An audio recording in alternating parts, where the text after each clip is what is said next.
O meu nome é Teresa Amaral, Teresa Maria Santos Amaral. Nasci no dia 24 de novembro de 1980, não aqui em Pendilho, mas em Castro Daire, portanto perto daqui, uns 7 km daqui. Mas nasceu em Castro Daire por alguma razão? Os seus pais são daqui? Os meus pais são ambos daqui, a minha irmã mais velha nasceu aqui em Pendilho, em casa, foi um parto no domicílio, mas quando eu nasci já era possível nascer na maternidade e a maternidade mais próxima daqui era Castro Daire e, portanto, a minha mãe foi para Castro Daire e eu acabei por nascer lá, sim. A minha mãe é daqui de Pendilho, nasceu aqui, os meus avós maternos são de Pendilho, ambos. O meu pai não é de Pendilho, mas era, meu pai faleceu em 2006, mas era do Cascano, que é um lugar muito pequeno, perto daqui de Pendilho, uns 5 ou 6 quilómetros, talvez, que pertence ao concelho de Vila Cova à Coalheira. Ele viveu no Cascano até aos, penso que 8, 9 anos, depois nessa altura acabou por ir para Lisboa trabalhar, e conheceu a minha mãe quando tinha 20 anos, mais ou menos, aqui em Pendilho, casou-se nessa altura, em 1977, salvo, e nessa altura mudou-se para cá. Portanto, os meus pais vivem desde essa altura, o meu pai viveu desde essa altura cá e a minha mãe ainda vive cá. Sim, do meu pai, eu tenho algumas memórias de quando tinha talvez uns 6 ou 7 anos, tenho algumas memórias mais precoces, mas não sei muito bem se são memórias minhas, são memórias da minha mãe falar sobre isso e, portanto, eu tenho essa memória. Mas, por exemplo, daqui de Pendilho até ao Cascano, nós tínhamos que andar mais ou menos umas 3 horas a pé. Era um caminho que o meu pai fazia com muita frequência e eu lembro-me de fazer isso quando era miúda com a minha mãe e com algumas vizinhas minhas para irmos visitar os meus avós paternos que continuavam a viver no Cascano. Era uma estrada muito pequena, muito difícil de caminhar, mas na altura não havia outras alternativas. Lembro-me que algumas vezes levávamos um burro que nós tínhamos para nos transportar a nós e depois quando regressávamos para transportar legumes ou outras coisas que os meus avós nos davam na altura e que eles cultivavam lá e nós trazíamos de volta. A casa dos meus avós paternos era uma casa muito humilde. Era uma casa que ficava no início, que ainda existe lugar, mas agora são ruínas, ficava no início da aldeia. Tinha 2 pisos, na parte de baixo viviam os animais, portanto as vacas, os porcos. Eles nunca tiveram burros, tanto quanto eu me lembro, nem cabras, tinham sobretudo vacas e porcos e galinhas, que viviam na parte de baixo, e depois tinham umas escadas para ter um acesso ao primeiro piso, onde tinha uma cozinha comum, que era cozinha-sala, portanto comia-se e cozinhava-se tudo no mesmo sítio, com uma lareira, que tanto quanto me lembro não tinha chaminé, portanto o fumo ficava todo na cozinha, e cozinhavam na lareira com potes, lembro-me na altura dos potes de ferro, de cozinharem e de eu estar a ver a cozinhar nesses potes de ferro. Depois tinha um quarto, tanto quanto eu me lembro, era só um quarto, onde os meus avós dormiam e onde eu penso que quando o meu pai e os meus tios eram pequenos também terão dormido nesse mesmo quarto. Mais tarde, eu sei que existia um outro quarto, mas agora, para ser sincera, já não me lembro se era na mesma casa ou se era numa casa ao lado, que existia um outro quarto onde as minhas tias, uma tia mais nova que eu tenho, costumava dormir quando nós íamos, e onde nós também costumávamos dormir quando íamos lá, quando éramos crianças. Não havia casa de banho, não havia água canalizada, não havia eletricidade. Eu lembro-me que nós tínhamos que comer relativamente cedo, porque senão depois não conseguíamos ver o que estávamos a comer, não havia luz.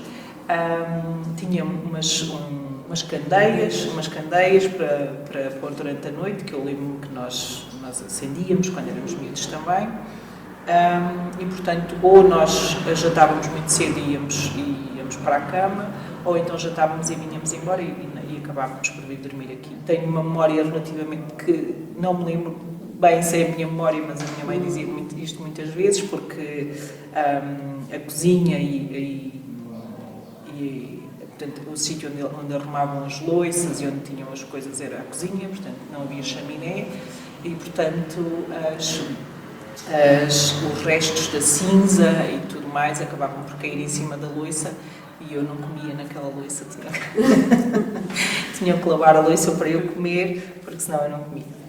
Portanto, esta eram as condições eles não tinham naturalmente nenhum meio de transporte, transportavam ou com burros, ou com cavalos, ou com as vacas, mas sobretudo com as vacas, que era o que eles tinham, e viviam naturalmente a agricultura, portanto era o tipo de atividade que eles tinham, os meus avós paternos. Sim, nós tínhamos uma excelente relação com os animais, desde que me lembro, nós sempre tivemos animais domésticos e sempre tivemos cães e gatos, mais cães do que gatos. Os meus avós tinham burros, uma burra, se não me engano, e um burro.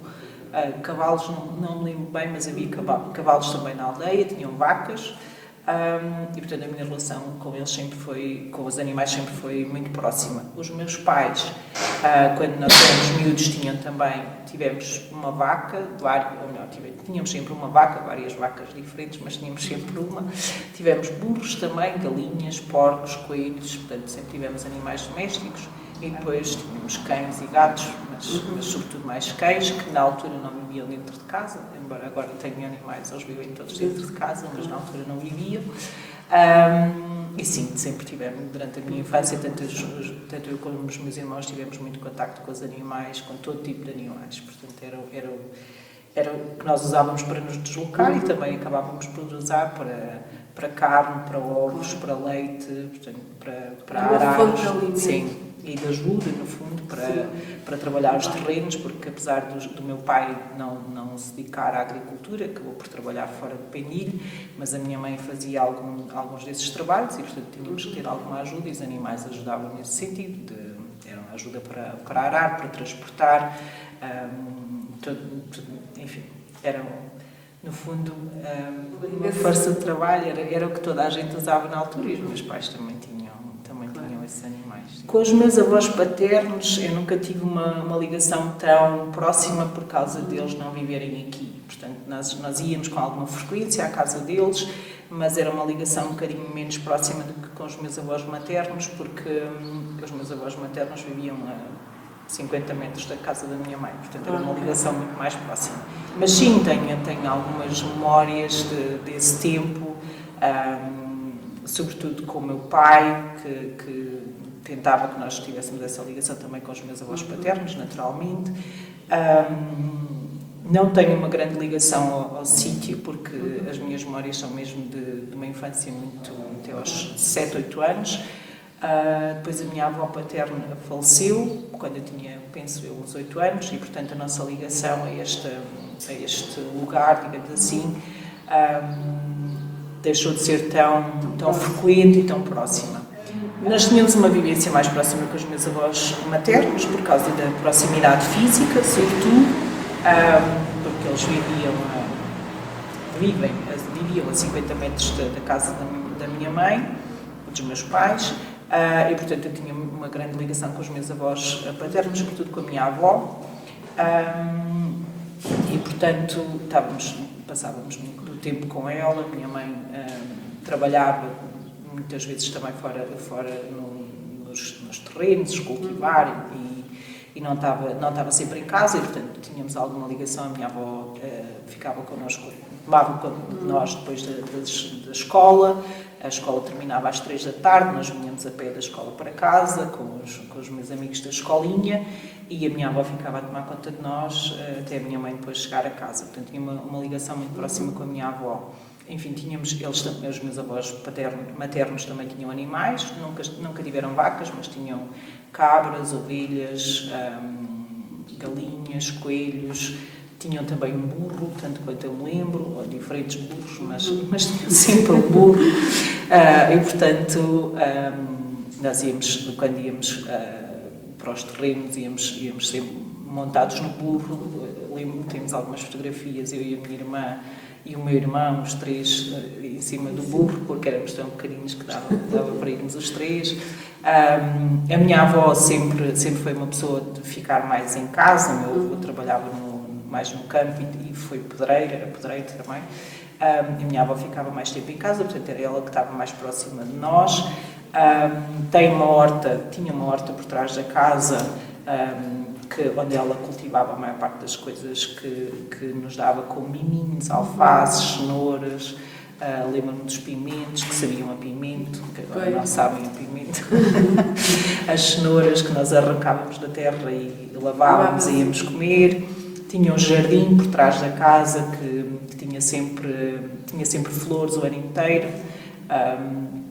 No verão tinha rosas e tinha malmequeres, e no inverno, na altura do mais frio, tinha sempre umas flores, eu não sei qual era o nome, mas tinha umas flores brancas e umas flores cor-de-rosa que a minha avó chamava bengalas de São José. Eu não sei muito bem o que é que são, o nome técnico, mas ela chamava isso. Portanto, essa parte do jardim estava sempre muito bem cuidada. E a casa já tinha outras condições? Não era muito diferente da casa dos meus avós paternos, mas os animais estavam separados da habitação principal, digamos assim. Portanto, não estavam por baixo e os meus avós viviam por cima. Eram uns corrais que ficavam à parte da casa principal, mas era tudo na mesma área. Portanto, quando entrávamos em casa, tinha um tanque do lado esquerdo para a minha avó lavar a roupa e uma torneira para a água, mas dentro de casa não havia água, portanto era fora de casa. Quando eu era miúda, para ser sincera, penso que não, mas mais tarde, sim. Eu lembro-me, talvez quando eu já tinha 12, 13 anos, lembro-me que eles tinham eletricidade. Mas quando eu era mais miúda, penso que não, que foi instalada mais tarde, até porque a instalação era uma coisa muito, muito rudimentar. Água não tinha, isso eu lembro-me, tínhamos que ir buscar água à fonte, à torneira que estava instalada no início da casa, digamos assim, no início deste terreno que era a casa deles. Depois do lado esquerdo tinha os corrais dos animais, das cabras, do burro, das galinhas.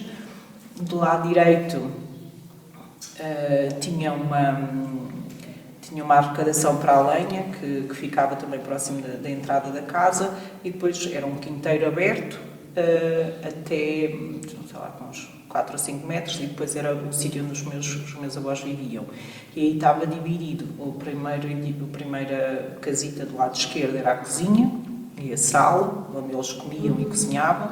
Depois tinha uma segunda casita, que era uma arrecadação, onde eles guardavam as batatas, as cebolas e aquilo que eles cultivavam. Depois tinha no meio uma espécie de uma casa de banho, que basicamente era uma porta e um sítio para nos sentarmos, mas sem qualquer tipo de escoamento, sem esgotos, sem nada.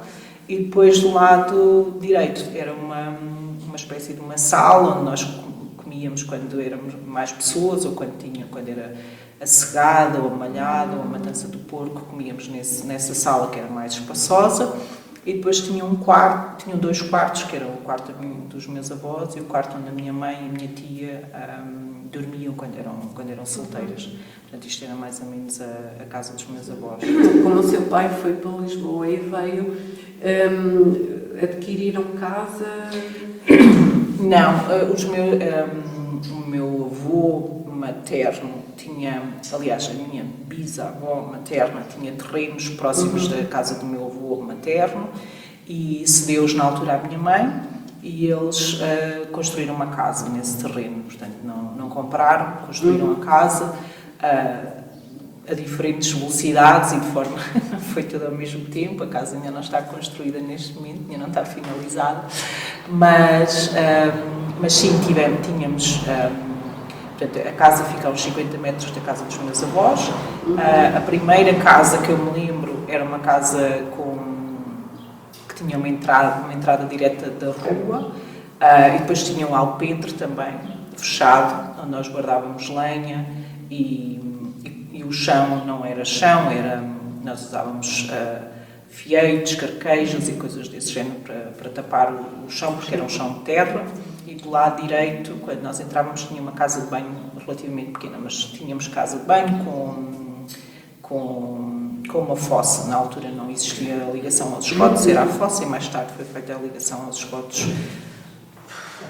em 1995, talvez por aí, já não tenho memória, mas foi mais tarde. E a casa inicial onde nós vivíamos tinha depois uma cozinha e tinha 2 quartos. o quarto dos meus pais e o quarto onde eu e os meus irmãos dormíamos. Portanto, eu dormia com a minha irmã e o meu irmão dormia numa cama à parte, mas eram só 2 quartos. E tinha também um corredor e depois tinha umas escadas que davam para a rua do outro lado, mas nós normalmente não usávamos essa entrada. E depois enfim, isto foi quando nós nos mudamos para lá e sei que na altura quando a minha irmã nasceu e quando sei que também não tinham eletricidade, mas depois o meu pai decidiu que era importante para a casa. Água sempre tivemos, água canalizada sempre tivemos e depois com o tempo o meu pai foi construindo mais quartos e foi ampliando um bocadinho a casa, se bem que é uma casa pequena, portanto era uma casa grande comparada com as outras casas da aldeia, mas é uma casa relativamente pequena. Relativamente à escola, fez aqui a sua formação Sim. na escola? Fiz.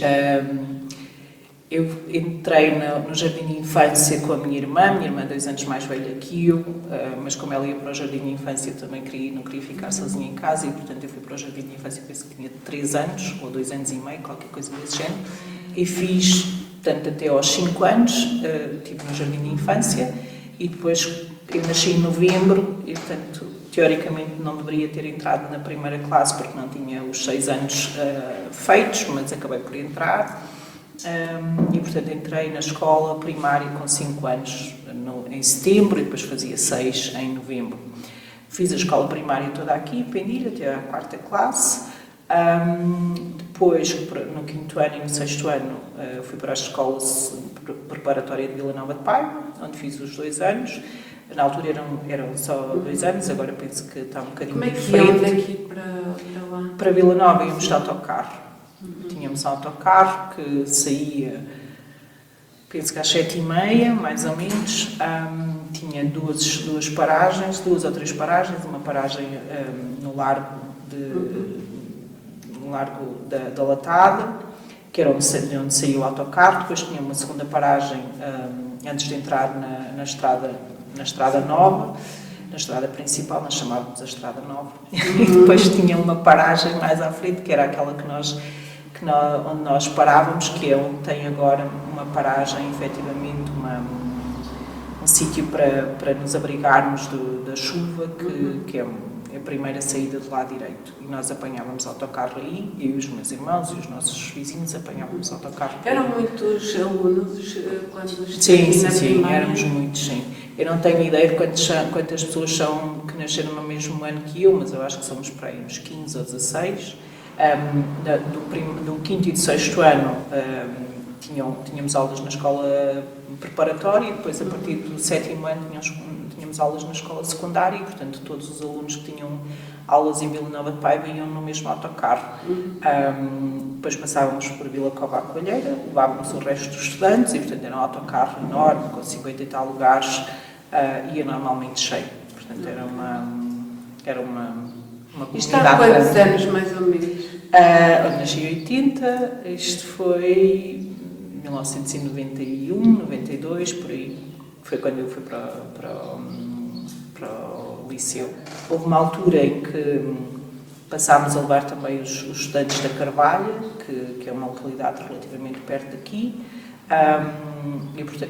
que eram pouquinhos, eram talvez 7 ou 8, e nós passávamos com o autocarro, levávamos também, trazíamos também. Isso eu penso que foi mais tarde, terá sido para aí 95, 96. Começou a reduzir o número de... Eu não sei se começou a reduzir o número de alunos, mas o número de alunos que havia na Carvalha justificava, e eles não tinham outra forma de ir para a escola, e portanto nós acabávamos por levá-los também. Eu não sei se na altura eles não iam, quando eu era mais nova, se não havia miúdos para ir para a escola, e por isso eu não tenho essa memória de nós passarmos por lá, mas mais tarde sim, levávamos os alunos no mesmo autocarro. Em 1998 fui para a faculdade em Lisboa, fiz os primeiros 2 anos em farmácia, mas como eu sempre quis estudar medicina, acabei por repetir os exames e entrei para a medicina em 2000 e fiz a faculdade, estudei na Faculdade Clássica de Lisboa, portanto no Hospital de Santa Maria, fiz os 6 anos de medicina e depois em 2008 comecei a minha especialidade. Na fase inicial não foi fácil, não acho que quem viveu tanto tempo numa aldeia esteja de alguma maneira preparado para viver numa cidade em Lisboa. Eu lembro-me que na altura, quando cheguei lá, achei que passado um mês que conhecia a cidade, naturalmente, porque isso não é verdade, nem possível. Havia efetivamente um desconhecimento em relação à cidade. Eu já tinha estado em Lisboa algumas vezes, mas por curto espaço de tempo e não como estudante. Nos primeiros 2 anos eu fiquei na casa da minha madrinha, que é de Pendilho, e que no primeiro ano e meio, e portanto acabei por ficar a morar com ela, que morava em Via Longa, portanto tinha que fazer o percurso para Lisboa, para a Faculdade de Farmácia. Numa fase inicial talvez não tenha sido tão difícil, porque eu conhecia, havia alguma ligação. E depois, com o passar do tempo, acabei por me integrar com os meus colegas, que também não eram de Lisboa e que estavam na mesma situação que eu. Porque há muita gente de Pendilho a viver em Lisboa, não é? Sim, há muita gente. Muita imigração. Sim. Não que eu tenha tido contacto com eles, nunca aconteceu, não tenho muito contacto com as pessoas que estão lá, mas sim, existem muitas pessoas de Pendilho que vivem em Lisboa. Eu tive o contacto mais com a minha madrinha, porque efetivamente foi na casa dela que eu fiquei, numa fase inicial, mas depois tinha uma vida que era completamente diferente das outras pessoas que moravam lá, e portanto... E quando vinha cá de férias à aldeia, vinham jovens de Lisboa? Sim, eu lembro-me quando era mais jovem, efetivamente, a esta altura do ano, portanto, no final de julho, início de agosto. Nós temos a nossa festa da padroeira no dia 15 de agosto, portanto, tradicionalmente vinha sempre muita gente não só de Lisboa, mas das outras comunidades imigrantes. E tem uma relação forte com essas tradições de festas da aldeia? Agora talvez mais, nos últimos anos, confesso que não tinha muita eu também não fazia férias nesta altura do ano, normalmente não fazia férias em agosto, por questões profissionais era muito difícil fazer férias em agosto, portanto não tinha muita ligação a esta tradição. Eu penso que agora, com o passar do tempo e com o facto de não ter a possibilidade de estar sempre presente, acabo por dar mais valor a essa ligação, a esse contacto e essas tradições que, para mim, numa altura, em determinadas alturas da minha vida, pareceram um bocado ridículas, e que agora, nesta fase da vida, acabamos por valorizar um bocadinho de forma diferente. Eu lembro-se de quais? Dessa de agosto e mais? Sim, existia, portanto, essa festa tradicional de agosto, existia, era no fundo a altura de convívio e de reencontro da maior parte das pessoas, portanto havia pessoas, ou melhor, desde que eu me lembro, as pessoas marcavam férias efetivamente nesta altura para estarem cá na festa do dia 15 de agosto, mas existem também à volta, em outras freguesias, festas que são relativamente conhecidas, em Vila Cova à Coelheira, que são festas que juntavam muitos imigrantes. Depois, no início de setembro, existiam também as festas da Senhora dos Remédios, em Lamego, que também são muito tradicionais, e que havia muita gente que efetivamente, exatamente, que fazia a romaria. Aqui em Pendilho, antes da festa do dia 15, existe sempre a novena, portanto 9 dias antes em que se faz a missa e reza-se o terço ao final do dia. Participava, na altura, uma pessoa muito ativa. Acabava por ser uma questão de tradição, exatamente, era um ritual. A minha mãe sempre participou, portanto nós participávamos também, não era uma obrigação, mas fazia parte de ir à novena e depois no final da novena ficar a falar com as pessoas. Portanto havia uma quantidade de atividades que faziam parte desta cerimónia do dia 15 de agosto e que começavam a meio de julho. Sim.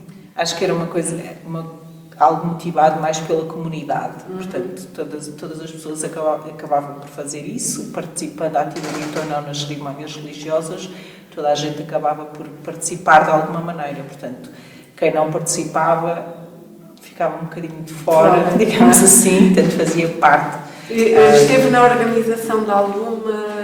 Sim, eu fiz parte, fui mordoma durante já não me lembro quantas vezes, mas fui mordoma algumas vezes da festa, que fazia parte de angariar fundos para a festa, mas depois também durante o dia, de organizar a procissão, de levar andores, na altura levei alguns, já não me lembro quais, mas também fazia parte, de fazer os peditórios antes do início das festas, e depois fazer a organização da festa durante o mês de agosto e antes do mês de agosto, portanto participava ativamente na realização da festa, efetivamente.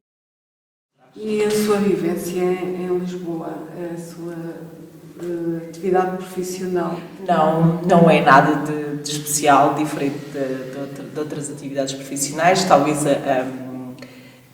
diferente foi o facto de eu fazer o meu curso ligado à Força Aérea. Fui militar da Força Aérea desde 2000 e fiz o meu curso em combinação na Academia da Força Aérea. Portanto, fiz o concurso, entrei em 2000 e depois, em simultâneo, fiz o meu curso de Medicina. Portanto, nos primeiros 3 anos, tinha obrigatoriamente que estar também durante algumas noites da semana na Força Aérea, apesar do meu curso ser em Lisboa. Portanto, nós dormia em Sintra, na Academia da Força Aérea, que é em Sintra, junto com a base aérea número 1. Isto até 2006 foi onde eu estive colocada, digamos assim. Depois, em 2006, terminei o curso. Em 2007, eu fui colocada na Direção de Saúde, que é no Lumiar, e fiz o meu primeiro ano de internato geral, que era só um ano. E em 2008 comecei a especialidade de Oncologia e nessa altura continuei a trabalhar em Santa Maria, porque fiz a minha especialidade lá. Em 2009 interrompi a especialidade e tive um ano destacada nos Açores, onde fiz basicamente medicina geral e familiar, digamos assim. Fazia parte da equipa de evacuações aeromédicas e terilhas, porque é uma das funções da Força Aérea. No início de 2010 regressei, portanto foi um ano de interrupção e terminei a minha especialidade em 2014. Em simultâneo com a especialidade trabalhei no Hospital das Forças Armadas, que é agora no Lumiar. Fazíamos urgências gerais, na altura fazia parte do meu internato. E, portanto, do ponto de vista de vivência, os meus anos em Lisboa foram sobretudo trabalho. Portanto, não. E essa ligação às Forças Armadas, sente diferença entre os colegas que não têm essa ligação? Alguma diferença, sim. Alguma diferença, sobretudo pela forma como... penso que sobretudo pela forma como nós temos que organizar o nosso tempo, porque existem determinadas obrigações que fazem parte do facto de ser militar, que não existem pessoas que não são militares. Eu tive a sorte de ter uma excelente ligação com outros colegas médicos ou estudantes de medicina que vinham da Marinha. Portanto, nós eram 8 colegas da Marinha e 2 da Força Aérea, eu e mais outro colega. E, portanto, nós tínhamos um grupo relativamente coeso de militares, digamos assim. E, portanto, acho que a minha vida foi facilitada nesse sentido, porque, efetivamente, ainda hoje tenho uma ligação muito próxima com esses colegas. E penso que essa é, sobretudo, a diferença, porque nós tínhamos, efetivamente, atividades obrigatórias e outras responsabilidades que não existiam nos colegas que não eram militares. Eu lembro-me que os nossos exames acabavam no final de julho, na faculdade, independentemente de... Portanto, a primeira época era até ao final de julho, e depois nós tínhamos o mês de agosto de férias, e os colegas da faculdade, na maior parte das vezes, o mês de setembro também, porque as aulas começavam no final de setembro ou no início de outubro. Nós, como militares, regressávamos à academia no início de setembro, porque tínhamos atividades obrigatórias que tínhamos que fazer, e no final de julho, no meio da época de exames, também havia algumas atividades que nós tínhamos obrigatoriamente que fazer. a minha interrupção da especialidade durante o ano para estar nos Açores, que também não acontece com outros colegas que não sejam militares. Portanto, sim, a vivência que nós temos e a forma como temos que organizar o nosso tempo e como temos que organizar as nossas responsabilidades é um bocadinho diferente. Entretanto, continuei ligada à Força Aérea, até há muito recentemente, quando decidi que queria enverdar por outro caminho na minha vida profissional, mas é uma memória muito boa que eu tenho, continuo a ter muito bons amigos militares e acho que foi uma decisão correta na altura da minha vida em que eu a tomei, tanto uma como outra, acho que foi a decisão correta. Sim. O facto de ter estudado aqui e de ter esta proximidade que no fundo há entre todos e partilha, também influenciou um bocadinho nesse trabalho de equipa? Sentiu? Provavelmente sim, porque a maior parte das pessoas do meu curso, pelo menos, e de outros cursos que eu conheci, são pessoas que vêm desta zona do país, portanto, de centro-norte. Agora, mais recentemente, também há pessoas da zona de Lisboa, algumas do Alentejo, mas tradicionalmente as pessoas que concorrem aos serviços, às instituições militares são da zona de centro-norte. E, portanto, tinha uma vivência muito próxima da minha vivência. Portanto, se calhar, nesse aspecto, foi relativamente fácil a integração, porque aquilo que eu vivi na minha infância não era muito diferente daquilo que eles tinham vivido. Se calhar até tive uma vivência mais facilitada do que alguns colegas meus que eu conheci durante o tempo em que estive nas Forças Armadas. Aquilo que eu passei, embora eu possa dizer que tive uma vida relativamente boa comparada com os meus pais e com outros colegas meus, não posso dizer que tenha tido uma vida muito de privação, porque não tive, mas existiam algumas coisas existem algumas coisas que tanto eu como outros colegas passámos, que provavelmente colegas e pessoas que viveram em Lisboa não passaram. Portanto, esta ligação às festas, por exemplo, o facto de não termos férias fora de Portugal, as nossas férias eram passadas aqui, ou a trabalhar. Eu trabalhei durante as minhas férias, quase todas as minhas férias, desde que eu tinha 12 anos eu trabalhei. Portanto, assim como as infraestruturas. Exato. Portanto, não acha que agora está tudo diferente aqui? Acho que está diferente, mas está melhor. Para todo. Ainda bem que está melhor, porque efetivamente só havia espaço para melhorar. Mas talvez a vivência que eu tive aqui me tenha aproximado de alguns colegas, efetivamente, que vinham de zonas muito parecidas com esta. O que é que acha nas aldeias, o que é que melhorou mais e o que é que se perdeu?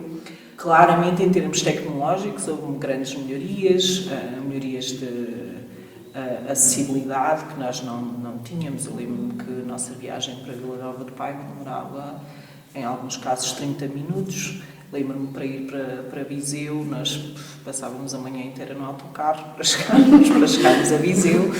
Não havia autoestrada, não havia nada. Nesse aspecto, em termos de acesso e de acesso ao exterior, com as novas tecnologias, internet, televisão. Eu não tive televisão quando era miúda, até talvez aos meus 7, 8 anos. A primeira vez que tive telefone já devia ter para aí 13, portanto nós não tínhamos o meu sobrinho, que tem 22 anos, não faz ideia nenhuma do que é viver sem telefone. E com o envelhecimento da população é fundamental, não só por eventuais ligações que tenha à família, porque podem falar com a família facilmente, coisa que os meus pais não podiam, por exemplo, a comunicação era feita por carta. Eu lembro-me da minha mãe ler as cartas de uma vizinha minha que não sabia ler, as cartas que vinham do filho de Lisboa. Portanto, a comunicação e a proximidade efetivamente estão melhores. Eu acho que efetivamente foi é um aspecto positivo e que fazia todo sentido, né, nesse contexto. De coisas menos boas, eu acho que efetivamente a proximidade que nós tínhamos na infância, isso perdeu-se. Perdeu-se porque as pessoas também saíram, algumas delas. Existe ainda alguma proximidade. Eu sei, por exemplo, que se eu tivesse um problema qualquer e precisasse da ajuda de um vizinho meu, eu podia pedir e a pessoa ajudava-me. e tenho ideia que isso provavelmente se passa na maior parte dos sítios aqui. Portanto, ainda existe alguma proximidade, mas não a proximidade que eu tinha quando éramos. Sim, porque efetivamente a vida mudou. Portanto, não existe talvez essa necessidade tão premente das pessoas irem ajudar os outros ao campo, nas chegadas, a labrar, a fazer as colheitas e tudo mais, que era um trabalho comunitário, digamos assim. Acha que uma das maiores dificuldades aqui em Pendilho será o acesso à saúde? Eu acho que existe um problema de acesso à saúde a nível nacional, portanto Pendilho não é exceção. Eu não sei qual é que é a forma de melhorar esse acesso à saúde, mas efetivamente a medicina de proximidade que existia há uns anos atrás deixou de existir, efetivamente. Por vários motivos, porque os médicos deixaram de se fixar em zonas mais interiores do país, por diversos motivos, porque esta ideia dos cuidados primários e da forma como os cuidados primários prestam o seu serviço à comunidade acabou por se dissolver um bocadinho e, portanto, hoje em dia só quem é especialista é que é bom. Portanto, o ideal é irmos a falar com algum especialista, idealmente até fazer uma consulta privada, porque essas pessoas é que são os bons profissionais. Portanto, essa ideia que é errada, mas que eu acho que está difundida, acaba por talvez minimizar um bocadinho a importância dos cuidados primários e as pessoas não se sentem valorizadas, acabam por não se querer fixar aqui, também não querer trabalhar aqui. A ideia que eu tenho das conversas que eu tenho com a minha mãe é que o acesso à saúde em Pendilho não é muito complicado, digamos assim, mas muito sinceramente não tenho uma vivência próxima para ter uma opinião. A minha mãe naturalmente é uma privilegiada por me ter a mim, claro. Portanto nesse aspecto não tenho dificuldade de acesso à saúde. A ideia que eu tenho também com o serviço que é feito aqui na Junta de Freguesia é que talvez as necessidades mais agudas possam ser atendidas de uma forma relativamente rápida. A ideia que eu tenho também do apoio dos bombeiros no transporte de doentes urgentes também é relativamente boa, portanto, bom este apoio. Naturalmente, com uma população muito envelhecida, muitas vezes é difícil prestar bons cuidados ou ter um acesso à saúde como aquele que nós queríamos, por estes dois motivos, porque em algumas situações as pessoas de facto não têm acesso a móvel, possibilidade de se deslocar, ou não têm quem os ajude a ir até fazer as consultas ou fazer a sua vigilância habitual, e por outro lado porque talvez o apoio do centro de saúde, pela dificuldade, ou talvez pelo número reduzido de profissionais, possa ser efetivamente uma limitação. Mas eu não tenho informação fidedigna e suficiente para fazer uma avaliação nesse aspecto. Sei que existem dificuldades em muitos sítios, mas aqui efetivamente não sei se é esse o caso. Anteriormente nós íamos ao quintal e comíamos a cenoura. Sim.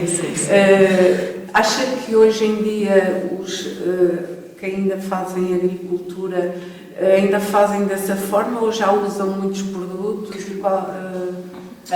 Eu tenho a ideia que as pessoas que continuam a fazer esse tipo de agricultura, portanto uma agricultura da horta, digamos assim, não utilizam muitos químicos, é uma coisa relativamente natural. A minha mãe, os meus tios, é assim que continuam a cultivar. Nós continuamos a ter cebolas, tomates, batatas, ervilhas, feijão verde, tudo coisas que estão relativamente próximas da nossa casa e que nós não usamos praticamente químicos nenhums para cultivar. Árvores de fruto e outro tipo de cultivo tenho ideia que efetivamente é uma coisa relativamente natural e não intensiva e, portanto, não precisa desses suplementos e desses químicos que normalmente são adicionados.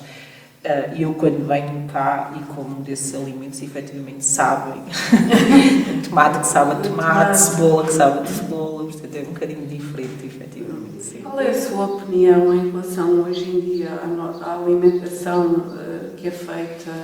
Eu acho que A alimentação naturalmente mudou muito desde que eu era criança até agora. Talvez a minha alimentação neste momento seja muito próxima daquilo que eu tinha quando era miúda, porque eu acho que é uma alimentação efetivamente saudável, que na altura era saudável porque nós não tínhamos outra coisa para comer, sim, mas que neste momento efetivamente é extremamente saudável e que nós sabemos que faz sentido continuar a alimentar-se assim, fruto da industrialização que sofremos em todo lado nos últimos anos, e da falta de tempo para cozinhar e da falta da ausência da envolvência na alimentação. E quando era miúda lembro-me que a minha mãe começava, quando tínhamos pessoas em casa para comer por algum motivo, ou porque estava a trabalhar connosco, ou porque era uma festa, nós começávamos a cozinhar às 8 da manhã, portanto, para termos o comer pronto ao meio-dia, que era uma coisa que demorava muito tempo a cozinhar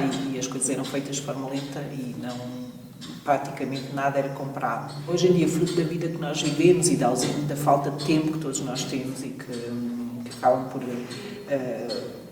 talvez não tanto na aldeia, mas nós acabamos por importar este estilo de vida, mas porque passamos 2 horas nos transportes e porque temos que ir buscar os filhos à escola e porque o nosso trabalho termina às 6 em vez de terminar às 4, e, portanto, o tempo que nós temos para cozinhar e para dedicar à alimentação reduziu significativamente e, portanto, neste momento nós alimentamos sobretudo coisas pré-feitas ou pré-cozinhadas, rápidas, micro-ondas, coisas que estejam rapidamente disponíveis para nós comermos, porque não temos tempo para dedicar, e se efetivamente esta cultura dos alimentos fazerem parte da família e da ligação e desta junção que havia da família, de toda a gente se junta na cozinha e era quase um ritual.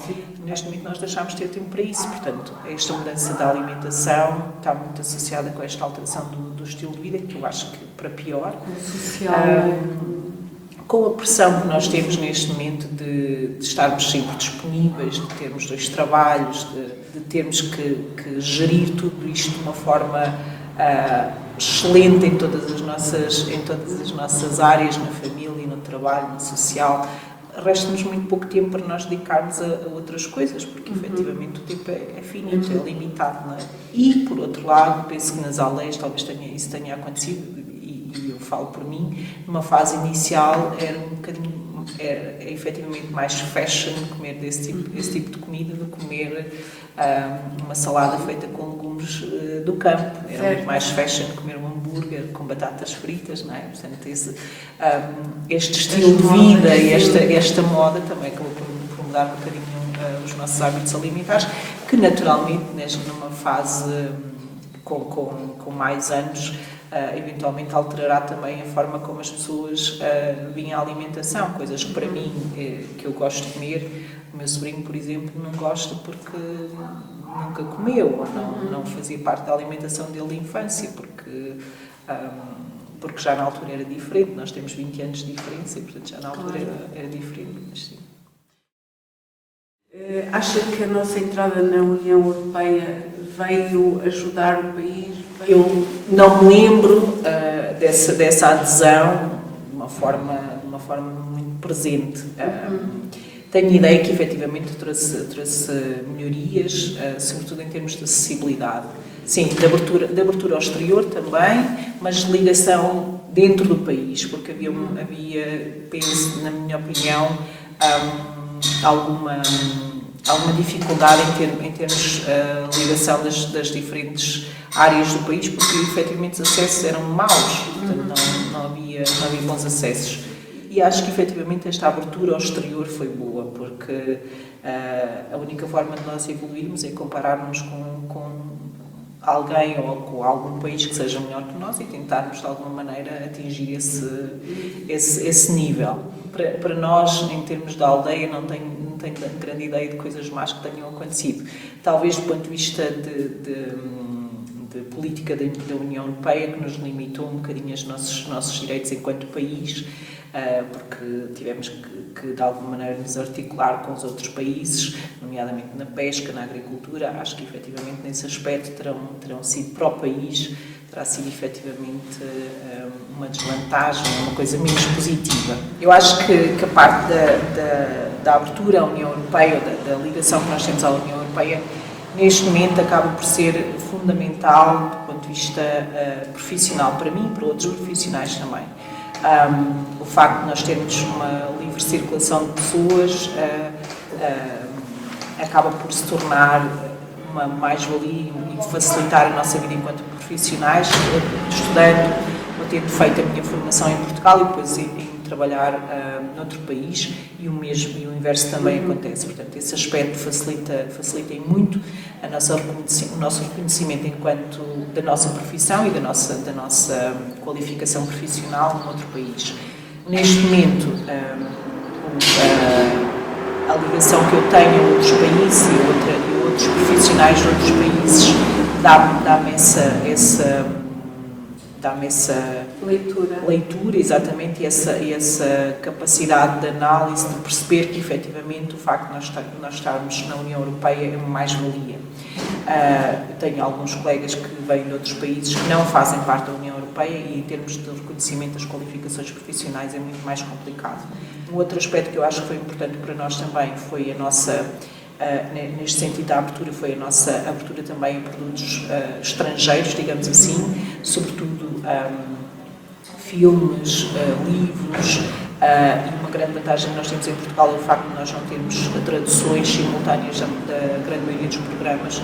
Isso, parecendo que não, dá-nos uma imensa facilidade em aprender outra língua, em falarmos inglês, que é uma coisa que alguns colegas de outros países têm grande dificuldade. Os portugueses falam muito bem inglês e nesse aspecto temos a nossa vida facilitada quando decidimos fazer uma carreira no estrangeiro, e efetivamente o facto de termos esta liberdade de circulação faz com que, até do ponto de vista profissional, mesmo que a ideia não seja estabelecer-se no estrangeiro, curtos períodos de formação, nomeadamente durante a faculdade ou mais tarde durante o internato que eu fiz, acabaram por ser facilitados nesse sentido, porque efetivamente vinda de Portugal nunca tive grande oposição no sentido de poder colaborar ou de poder trabalhar noutros sítios.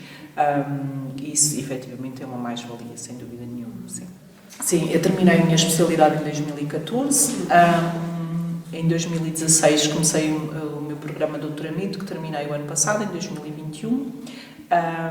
Neste momento eu sou oncologista médica, portanto fiz a minha especialidade no Hospital de Santa Maria, como eu já disse, mas é oncologia geral, e depois de terminar a oncologia durante o internato, mas depois de terminar a oncologia decidi-me focar sobretudo na parte dos tumores cutâneos. Portanto, trato apenas doentes com tumores cutâneos, sejam melanoma ou outros tumores da pele, e basicamente é isso que eu faço neste momento. Portanto, o meu doutoramento também foi nessa área.